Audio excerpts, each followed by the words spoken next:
We're back, baby! Yeah!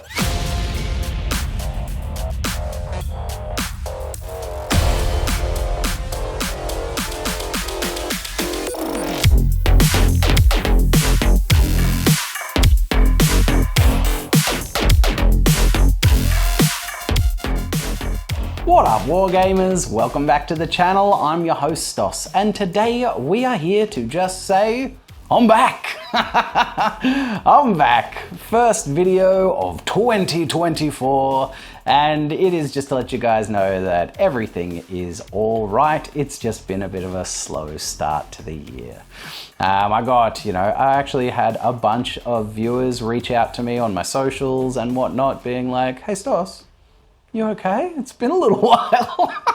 So guys, firstly, thank you so much. It actually was really lovely, really touching to see that you care. But yeah, my apologies. It's been a slow start to the year. End of last year into this one, it's just things have been busy and I haven't been able to, jump back on the hobby horse, as quickly as I would like to. So yeah, I'm back. We're doing it. And there's stuff in the pipeline coming. I actually have a game of Necromunda that was filmed last year that is just waiting to be finished editing, so that'll be coming out sometime soon. I've recently been sent a few review copies of new products from companies. How amazing is that? It's like I'm a real YouTuber. So I'm working on those. I actually filmed a review for one of them just before filming this one. So that'll be coming soon. The other one I'm still working on. I'm actually going to, I'm working on painting the miniatures for it, and I'm going to film a Let's Play battle report for it. So that one's going to be a little bit further into the future, but that one's coming for sure. I've hopefully got someone booked in to come and have a game of Warhammer Fantasy 6th edition tomorrow, which will be super awesome. So there's stuff coming, guys. There's stuff coming. Don't worry. It's just, yeah, it's been a slow start. I've also been getting a lot of questions about, the hot ticket at the moment, which is Warhammer: The Old World. And whether I'm planning to play it, whether I'm jumping across completely to it, what my thoughts are regarding it. So I thought I would address some of those questions now in this video. So firstly, I am absolutely going to be giving it a crack. I am still just waiting for my books and my starter set. I got the Bretonnian core set. That's right, Bretonnians, people. And I got all of the books and the cards and whatnot. So absolutely, I am going to be launching into the new edition as soon as the products get to the Australian shores, because Australian shipping, for whatever reason, has been significantly delayed. So what they said was, and I'm not actually sure if it'll be arriving on the 10th of February or if it's shipped on the 10th of February. Either way, I am, well and truly behind the rising wave of hype that has been the Old World, slash, some of the grumbling around it as well. But I will absolutely be cracking on with it. I'll be playing it once I get the books in my hands, once I can feel the fiber of their fabric. So yes, firstly, gonna be playing it. Now, am I completely moving over to it? At this stage, definitely not. I love Warhammer Fantasy 6th edition. It's what I have built my channel around and will absolutely still be playing it.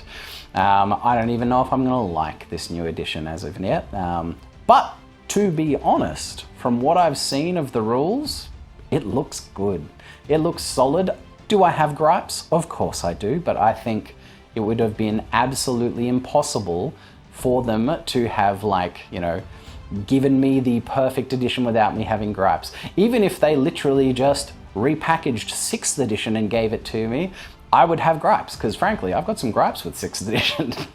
I love it. Panic system is terrible. But anyway, and the fleeing, I won't go too deeply into that. But suffice to say, largely, broad strokes, I really like what I'm seeing from this edition. The thing obviously that I am most excited about, don't know if it's obvious, but it is to me, is the new pushback system, you know, that's going to create a more dynamic battlefield. I really like the idea of it not just being, you know, all or nothing every time. I know that they've borrowed that from maybe 3rd edition, but as well as Warhammer Ancients, there was a bit of that, I think, or maybe that was the formations from Warhammer Ancients. I never played Warhammer Ancients. I never played Warhammer 3rd edition. So I'm basically just, you know, taking this information that has been given to me from other sources and spewing it back at you. But I love the pushback system. I think that is excellent. I think it's going to really create some interesting gameplay, which I love. I love a bit of interesting gameplay. I love a dynamic battlefield. I haven't looked too deeply into how panic works and how fleeing units work, and I hope that they've cleaned that up. From what I understand, I'm pretty sure they have, so love that. They even cleaned it up a little bit in like 7th edition and onwards. It was 6th was still a little bit funky for my taste. So yeah, it's looking good. I don't like the dumbing down of the magic. I think it's most people's major gripe is the dumbing down of it. When I say dumbing down, it's just the 2d6 system rather than having a pool, like a currency that you are, you know, deciding to spend or not. Now it's just, you know, it's modern Games Workshop magic slash psychic. You know, it's 2d6 opposed, and that's that. You know, it works fine. I played some 40k, you know what I mean? I played 40k back in the day. I came back into this hobby with 40k 7th edition, played 8th edition, enjoyed it, got to 9th edition, enjoyed it less, and have basically not touched 40k since. I haven't tried 10th.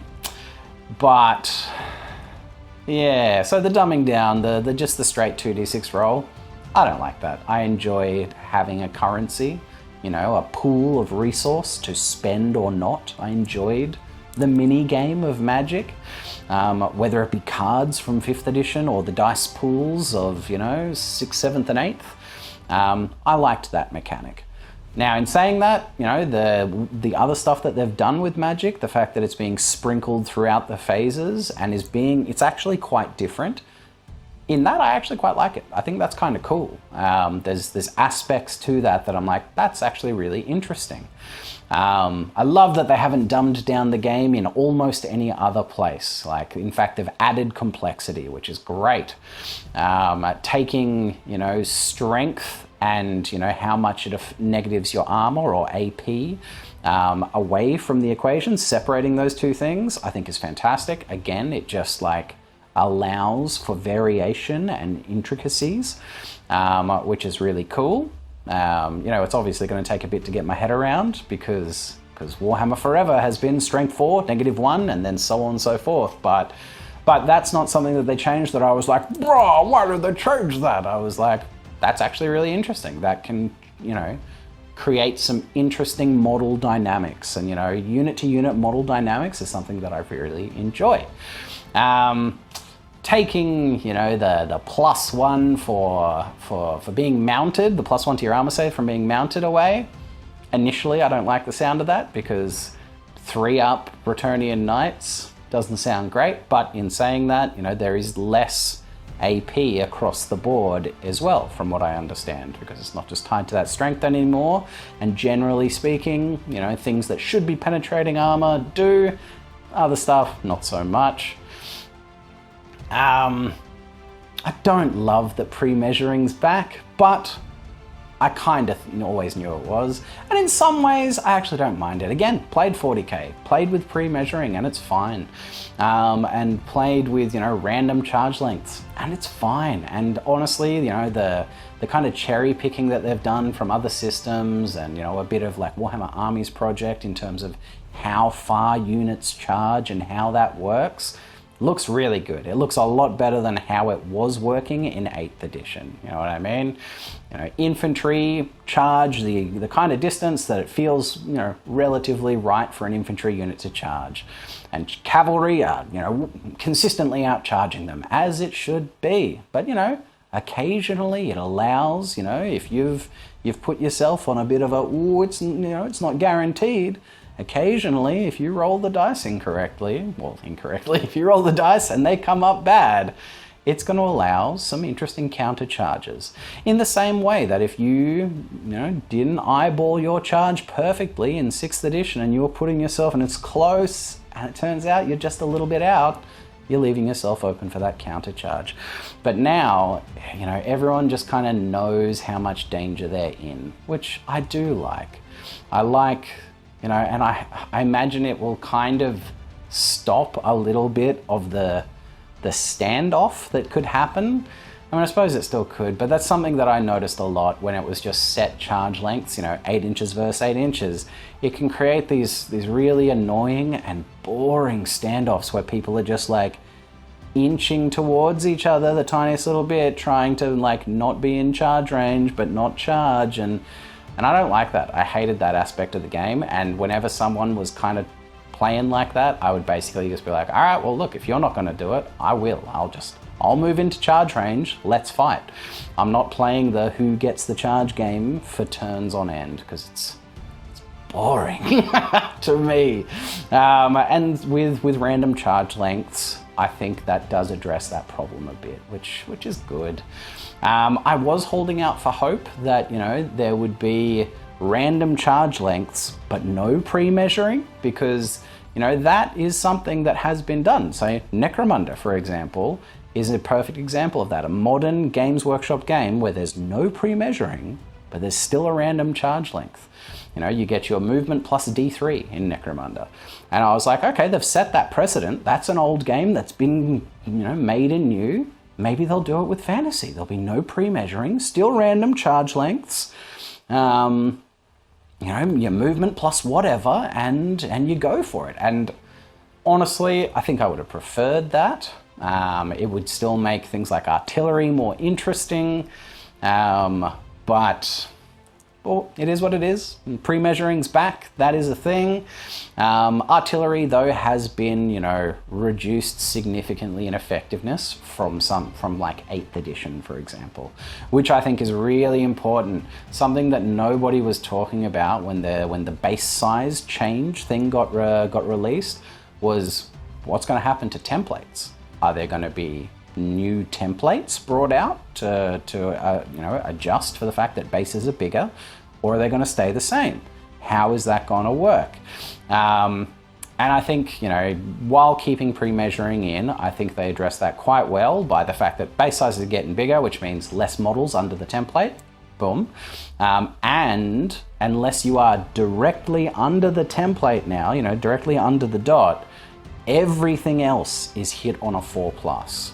So that's great. It just, you know, it's reduced the amount of damage and effectiveness that war machines, cannons and alike can, you know, template weapons essentially can just smash into units. Because I actually never played 8th edition, but I did watch a lot of 8th edition battle reports, and artillery was not good. In my opinion, it was one of the things that nobody really liked, or at least large parts of the community was like, artillery's kind of crap. It's a bit too good. It's too consistent, right? Because you can just pre-measure where you want it, and then there's a single dice roll to see if it lands there or not, or if it scatters, or, you know, the one, you know, whereas in the past you had to guess and then roll. There was more variance, more ability for things to go askew. So this sounds great. You know, it's bigger bases, which means less guys under it, and, you know, everyone is having to get that 50-50 roll to see if they get hit. Damage in general has come down, which is good and bad, because, you know, largely speaking, it's looking like, you know, Heroes on Dragons is looking pretty gnarly, but also that's for the tournament scene, right? That's not how I play, you know, unless every opponent that comes to play with me on the channel is bringing a Lord on a Dragon. that's not really going to be a big problem. I mean, occasionally, of course, we're going to play with Lords and Dragons because it's epic and it's cool, but you know, tournament players are going to have to figure out some answers to that, from what I understand. So yeah, but like I said, largely speaking, I'm loving what I'm seeing from this new edition. I'm loving that it's a living game again, which is super cool. You know, it's going to bring people back into the hobby. Models are going to be available with, you know, far less gougy prices. You know, I mean, it's Games Workshop. If you buy from them, the prices are still gouging because that's what they do. But, you know, the secondary market will be, you know, more alive because there's going to be models getting influxed into them. It's not like these rare little chicken eggs that everyone's just kind of passing back and forth. There's more models in production, which means there'll be more out there on secondary market, which means the prices should be reasonable.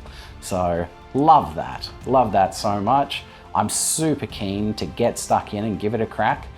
Something worth noting is initially I'm not even sure how many games, the first few games I play, I'm just going to use my old armies on the regular base sizes. I'm not going to bother with spacer trays, or updating their bases. To be honest, I don't think I'll ever update their bases. I'm not rebasing my armies, partly because that's a huge amount of work, and I'll be damaging miniatures to do so, to snap them off and put them back on. That's not something I'm personally interested in doing.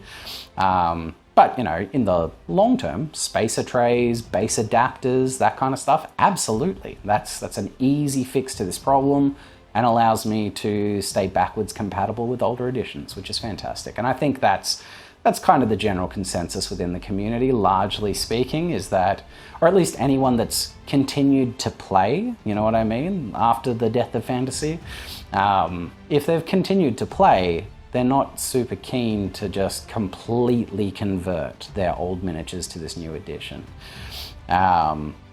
But yeah, in the short term, I'm just going to use them as is, and I'm going to be facing them against people with the same base sizes. You know, I'll get my guests to bring their old 6th edition armies in, and we'll just play the old world rules. And, you know, maybe we'll fudge things a little bit, like the templates, you know, how many guys are getting hit because the base size would be this rather than this. Or maybe we'll just play it as it lies. We'll figure that out on the day, but to kind of get a grips with this new edition, and this new play style, I'm just going to play with my old armies. And eventually I'll start investing in things like spacer trays and base adapters and all that kind of stuff. But short term, guys, pretty soon, once I start getting this stuff and I get people in to play with me, expect to see some old world on the channel, but just with regular size bases, because if they're all the same, then it kind of doesn't matter. So, but that's the plan. That's the plan, guys.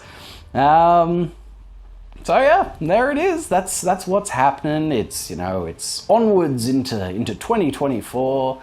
You know, I've started to get, you know, little kind of startup companies contacting me to send me their product to do like a little review game of, which is amazing. That, you know, for me, that feels wild and super cool. That was always one of the pipe dreams, right, of starting a YouTube channel, is I wonder if one day I could get some free stuff. Like, I could have companies be like, hey, you want to use my stuff on a video? And I'll be like, yes! So it's starting to happen. That's pretty amazing. I am loving that.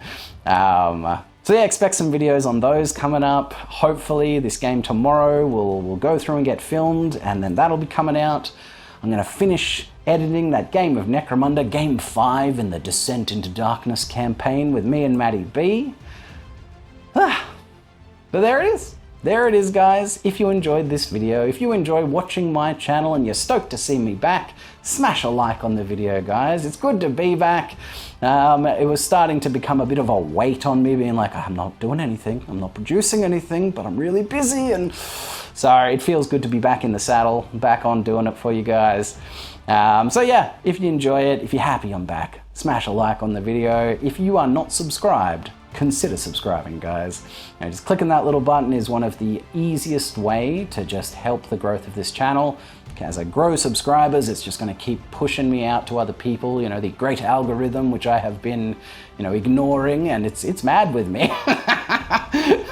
will very much enjoy a little kick of subscribers. So if you want to help me out, that's the way to do it. If you want to support the channel, if you want to go the extra mile and be an absolute boss and support us here, consider becoming a channel member. It is my channel members that are allowing me to continue to invest funds in this channel. All the things, models, lights, camera, action, that is coming from my channel members. So huge thank you to all of my current channel members. Follow me on Facebook and Instagram, links in the description. But until next time, I'm Stos, happy wargaming, and be good to your mother.